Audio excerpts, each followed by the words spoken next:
Hello friends, इस video में मैं आपके साथ चर्चा कर रहा हूँ कि एक अट्रैक्टिव वैल्यूएशन के ऊपर एक शेयर हमें नज़र आ रहा है। ये शेयर हमारे पास देखिएगा इन्वेस्टिंग कैटेगरी के में तो है ही, लेकिन अभी ये जो शेयर है जिसका भाव है 573 रुपीज़ आज की डेट में, और ये जो शेयर है 573 रुपीज़ पर, और इस शेयर का नाम है वेस्ट कोस्ट पेपर लिमिटेड। और आप लोग सभी ज़्यादातर परिचित होंगे इस शेयर से, और ये शेयर हमारे पोर्टफोलियो में भी है और रहा भी है पीछे भी। और अल्टीमेटली अब जो शेयर्स हमने एक्यूमुलेट किए हैं, अब वो एक्यूमुलेट किए ट्रेड के लिए, और मुझे ऐसा लग रहा है कि 8 से 10% की रिटर्न्स अगले 3 से 5 महीनों के दौरान जो है मिल सकती है। और मुझे शायद थोड़ा सा और ज़्यादा उम्मीद है कि ये शेयर्स ऐसे भाव पर है, यहाँ से 20 से 30 रुपये का डाउन साइड अभी बचता है, और उसके अलावा मुझे लगता है 80 से 100 रुपये की तेज़ी बनती हुई लग रही है।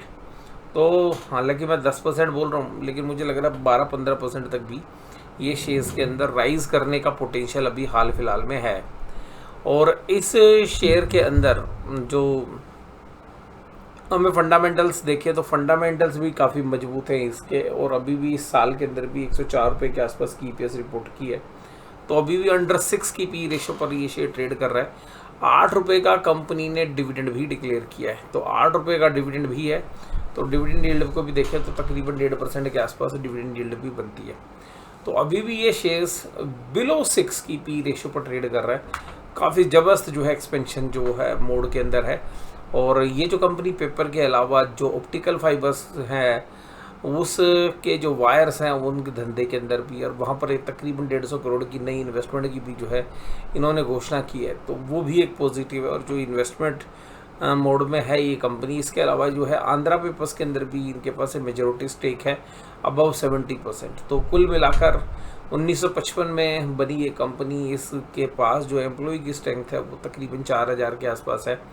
और मैन्युफैक्चरिंग फैसिलिटीज़ में देखेंगे तो 3,20,000 मीट्रिक टन पर एनम की कैपेसिटी है पेपर्स में, और डिफरेंट टाइप के पेपर्स बनाते हैं। बढ़िया डिस्ट्रीब्यूशन नेटवर्क है। इस साल देखिएगा अच्छा नहीं रहा इस साल के लिए, इस कंपनी के लिए भी और पेपर इंडस्ट्री के लिए भी। तब भी देखिएगा ना अच्छा होते हुए भी कंसोलिडेटेड बेसिस पे देखें तो आंध्रा पेपर ने 340 करोड़ का प्रॉफिट कमाया, 476 करोड़ का प्रॉफिट वेस्ट कोस्ट पेपर ने कमाया। तो कुल मिलाकर जो प्रॉफिट्स हैं वो काफ़ी बेहतरीन है। Optical fibre cable manufacturing businesses के अंदर भी अगर हम देखें तो तकरीबन 200 करोड़ का रेवेन्यू है, 24 करोड़ का ईबिटा है। तो हालांकि वो टोटल बिजनेस का 7% है, और इसमें फर्दर इन्वेस्टमेंट करके कंपनी इसको बड़ा करना चाह रही है। तो जहाँ पर ये बड़ा होगी उसके बाद एक चांस बनता है बहुत बढ़िया कि आने वाले 2-3 साल के बाद जब ये कंपनी बड़ी बन जाएगी ऑप्टिकल फाइबर बिजनेस में, इसके डीमर्ज की संभावना भी बनेगी, और वहाँ पर एक वैल्यू अनलॉक हो सकती है तब। और जो ऑप्टिकल फाइबर बिजनेस है उसकी जो वैल्यूशंस होती है वो 12 से 15 के आसपास मिलनी चाहिए। तो उस तरीके से भी अगर हम देखें तो ये एक बिज़नेस मॉडल बनता है जिसमें निवेश के साथ साथ अभी मुझे लग रहा है क्योंकि बीटन डाउन है ये शेयर्स, और जिसकी वजह से मुझे ये पसंद है टेक्निकल बेसिस पे, और मैं बॉटम फिशिंग कैटेगरी में शेयर्स को रख रहा हूँ। तो जो प्रोडक्ट्स हैं आप स्क्रीन पे देख रहे हैं, जो पेपर्स बनाते हैं, इसके अलावा डिफरेंट टाइप्स के जो पेपर्स हैं, और आज की डेट में जो कंज्यूमेबल्स हैं उनके अंदर भी जो पैकिंग में मटेरियल लगता है वो भी, इसके अलावा चाय कॉफ़ी टी के अंदर भी जो पेपर से रिलेटेड बिजनेसेस हैं उनमें भी है ये। और रीज़न ये है कि प्लास्टिक का यूज़ जो है जनरली बड़े ऑफिस के अंदर अब नहीं होता क्योंकि गवर्नमेंट की जो रोक है उस वजह से। तो डिफरेंट टाइप्स के प्रोडक्ट्स हैं। इसके बाद इनकी एक बैकवर्ड इंटीग्रेशन हुई है जबरदस्त। बैकवर्ड इंटीग्रेशन मतलब यानी कि जो पल्प का बिज़नेस है, यानी कि जो लकड़ी का हम कह सकते हैं कि बुरादा है, वो वाला बिज़नेस में इन्होंने निवेश किया है। उसका शीट फॉर्मेशन से लेके और फाइनल पेपर बनाने तक, उसके बाद जो है एक जबरदस्त डिस्ट्रीब्यूशन नेटवर्क भी है। उन सब के बावजूद अगर हम इसकी कैश फ्लो स्टेटमेंट को देखने लगे ना तो बड़ा ध्यान से देखिएगा। जो इसमें सबसे दमदार चीज़ जो लग रही है वो मैं आपको बताता हूँ। कैश फ्लो की जो सबसे दमदार चीज़ है वो बताता हूँ आपको। देखिएगा ये जो कंपनी है cash flow from operating activities में फाइनेंशियल ईयर 2023 इनके लिए सबसे दमदार रहा, जहाँ पर कि इस कंपनी ने तकरीबन 700 करोड़ रुपए का कैश फ्लो ऑपरेटिंग एक्टिविटी से जनरेट किया। ऑपरेटिंग एक्टिविटी से कैश फ्लो का मतलब है कि जो प्रिंसिपल रेवेन्यू प्रोड्यूसिंग एक्टिविटीज़ हैं, यानी कि जिनसे मूल्यतः जिससे पैसा कमाते हैं, वहाँ से इनको तकरीबन 700 करोड़ रुपए का कैश जनरेट किया था। ये साल थोड़ा फीका था, लेकिन फिर भी 450 करोड़ का cash flow from operating activities था। और इस कंपनी की अगर मार्केट कैपिटलाइजेशन देखें तो 3800 करोड़ के आसपास है, 3800 करोड़ के आसपास। तो ये जो कैश फ्लो जनरेट किया ये भी अबाउट 12% है इस साल भी, जो cash flow from operating activity. दूसरी बात क्या है कि जो इनका जो डेट का लेवल है वो सिग्निफिकेंटली रिड्यूस हुआ है। 22 के अंदर 298 करोड़ का जो है फाइनेंसिंग एक्टिविटीज में माइनस था, जिसमें डिविडेंड भी था और कुछ पे आउट थे। उसके अलावा 310 करोड़ जो है फाइनेंशियल ईयर में, जहाँ पर डिविडेंड की पेमेंट हुई थी और कुछ लोन को रिड्यूस किया। लेकिन यहाँ पर एक बात सबसे खास बात है कि 370 करोड़ रुपए अपने निवेश भी किया है, यानी कि जो फर्दर एक्सपेंशन में निवेश हुआ फाइनेंशियल ईयर 23 में और फाइनेंशियल ईयर 24 में 356 करोड़।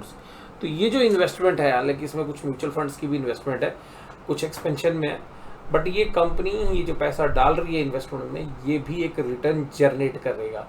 तो आने वाले 2 सालों के अंदर मैं अगर निवेश के एंगल से देखूँ तो भी बहुत बेहतरीन लगता है। लेकिन अभी टाइम बीइंग जो इस शेयर्स की मैं चर्चा करूँ आपको, तो ये जो अपनी एक लोअर पी रेशो की रेंज में जो है ये शेयर ट्रेड कर रहा है, जहाँ से एक अच्छे बाउंस की हम उम्मीद कर रहे हैं। इसके अलावा अगर हम इसको टेक्निकली भी देखें तो ये जो लेवल्स हैं जो कि 560 रुपये के आसपास बनते हैं, 550-60, यहाँ पे एक अच्छा बेस जो है मुझे लग रहा है कि बनेगा और वहाँ से फिर एक अच्छे राइज की संभावना मुझे लग रही है। तो ये हो सकता है कि 20-30 रुपये गिरने के बाद शेयर चले, और एक संभावना ये बनती है कि भैया यहाँ से भी शेयर चल सकता है। तो यहाँ से भी एक अच्छा बाउंस हम उम्मीद कर सकते हैं, और वो बाउंस अभी हाल फिलहाल टेक्निकल बेसिस पे 10 से 15% का हो सकता है, और एक ट्रेडिंग अपॉर्चुनिटीज़ भी यहाँ पर बनती है। एज ए डिस्क्लोज़र, ये शेयर जो है मैंने अभी हाल फिलहाल में डिलीवरी ली है, और वो जो शेयर्स लिए हैं वो ट्रेडिंग के पर्पज़ से लिए हैं। ये मैं आपको एज ए डिस्क्लोज़र आपको देता हूँ। मैं आपको कोई भी खरीदने की या बेचने की सलाह नहीं दे रहा, मैं बस केवल आपको ये कहूँगा कि इस वीडियो से आप ये देखिएगा और आप अपनी नॉलेज इंक्रीज़ करिएगा, और इसके बाद क्या शेयर के प्राइस में मूव आते हैं अगले 3 से 5 महीनों में। हालांकि मैं आपको 3 से 5 महीने कह रहा हूँ, बट मैं इस शॉर्ट टर्म ट्रेड की बात कर रहा हूँ आपके साथ। लेकिन मुझे उम्मीद है कि ये 1 महीने के अंदर अंदर, मेरा जो मानना है जिस बेस पर मैंने शेयर लिया है, विद इन ए मंथ ये जो शेयर है वो मुझे लग रहा है कि 10 से 15% की रिटर्न देगा। और अगर शेयर्स किसी भी कारण से 540 रुपये के नीचे 3 दिन क्लोज हो जाता है तो मैं इस शेयर से एग्जिट कर जाऊंगा, तो वहाँ पर हम लॉस भी बुक कर सकते हैं। तो बट मुझे लग रहा है कि 12 से 15% की रिटर्न्स मुझे शायद इस शेयर से मिले। तो इस वीडियो में मैंने आपके साथ बस ये चर्चा की। इसके अलावा एक चीज़ और बता दूं मैं आपको कि कंपनी ने 8 रुपये के डिविडेंड की घोषणा कर रखी है, और ये जो 8 रुपये का डिविडेंड है, 8 रुपये का जो डिविडेंड है, यानी कि 400% का जो डिविडेंड है, ये कंपनी जो है देगी। अब इसकी जो रिकॉर्ड डेट है और वो अभी मेंशन नहीं की गई है, तो रिकॉर्ड डेट जब आएगी तो उसके अकॉर्डिंगली जब वो शेयर्स होंगे तो 8 रुपये का डिविडेंड भी मिलेगा। तो तब तक हो सकता है हमारे पास गेन आ जाए।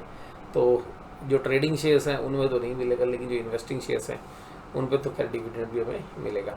तो बस इस वीडियो में केवल इतना ही। वीडियो में जुड़े रहने के लिए आपका धन्यवाद। Thank you very much.